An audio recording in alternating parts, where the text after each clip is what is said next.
living in an era where authenticity is less about truth and more about textures, where a perfectly weathered mug or a grainy black and white filter can make lies feel like memories.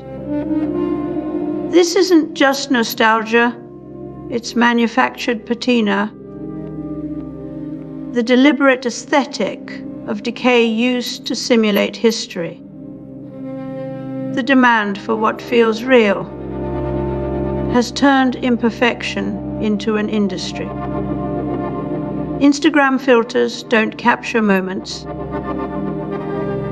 They curate emotions with algorithmic warmth and carefully aged shadows.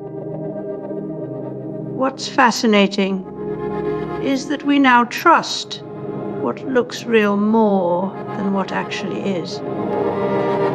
Benjamin told us the aura of art was dying in the age of reproduction. But today, we're reviving it through simulation. We've created a feedback loop. Algorithms fake memory to satisfy our longing for authenticity. And then we mistake the fiction for truth. It's not just about aesthetics. It's about how memory itself is becoming programmable.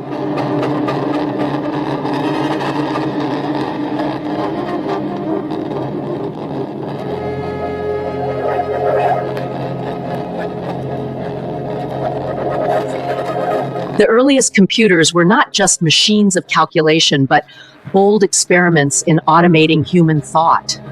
Machines. Back in 1986, Chris Potter and his collaborators were among the first to program a computer to sound less like one. The idea was simple machines are too perfect to feel human. Imperfection had to be engineered into the code itself. A slight delay here, a tiny pitch shift there. These humanizing algorithms transformed rigid MIDI beats into something that could almost pass for a live performance. It's not just about sound, it's about trust.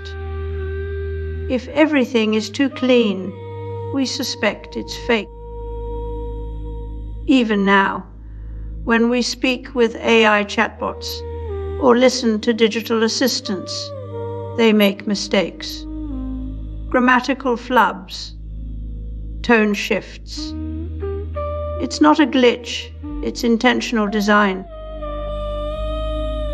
We're more likely to trust something that seems like it might fail.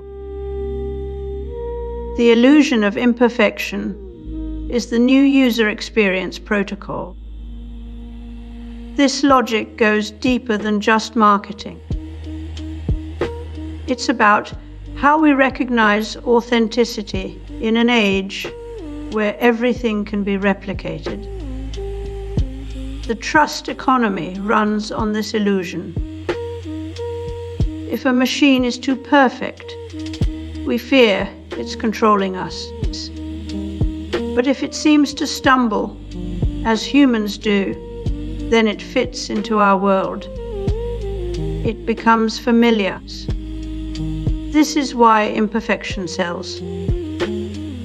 Why vintage filters are applied by default in editing software.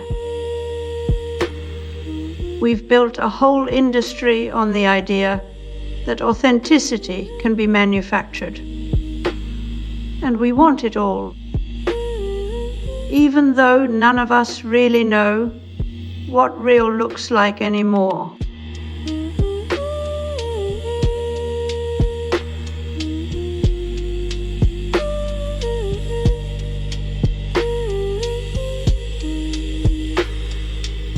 There's a war raging beneath our fingertips, fought not with bullets but pixels and probabilities. One side tries to make fake look real. Deepfakes that mimic your grandmother's voice. AI generated memories of childhoods you didn't live. The other is building tools to detect the cracks in those simulations. But as detection becomes sharper, so too does fakery. It's a cat and mouse game with no end in sight, where the loser is not just trust, but reality itself. The latest headlines report that Pope Francis has spoken out against AI systems he calls spoofers of human thought. He warns that when algorithms pretend to think, they not only distort information, but erode the moral weight we assign to intention. If a machine can mimic compassion or memory indistinguishably from humans, what does it mean for faith? What does it mean for truth?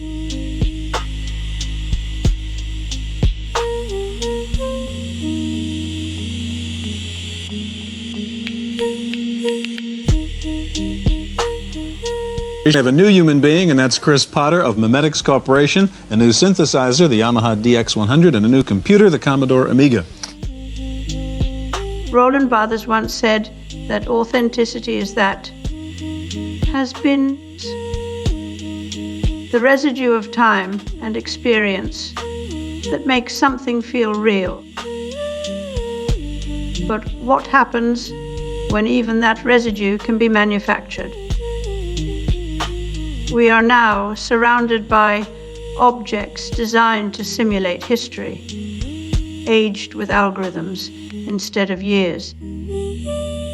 This is the death of memory as we knew it. Instead of remembering, we curate a past that never existed. In the same way code mimics brain function, fake patinas mimic lived experience. And when everything looks old, nothing, as Postman warned. Technology doesn't just change what we do, it changes how we think. We've moved from the world of I remember to I simulate. Even our emotions are now performative props in a curated aesthetic. Authenticity no longer emerges from life, but is manufactured by machines that calculate which imperfections feel human enough. This isn't nostalgia. It's simulation with skin on it, designed for consumption, not memories. The end result is a world where even memory itself becomes programmable. If authenticity is made to look like time, then truth can be dressed up as tradition. We no longer know what feels real and what is merely convincing enough. In this climate of manufactured nostalgia, the only remaining question isn't what happened, but which version should we believe? The future belongs to those who can fake memory better than anyone else.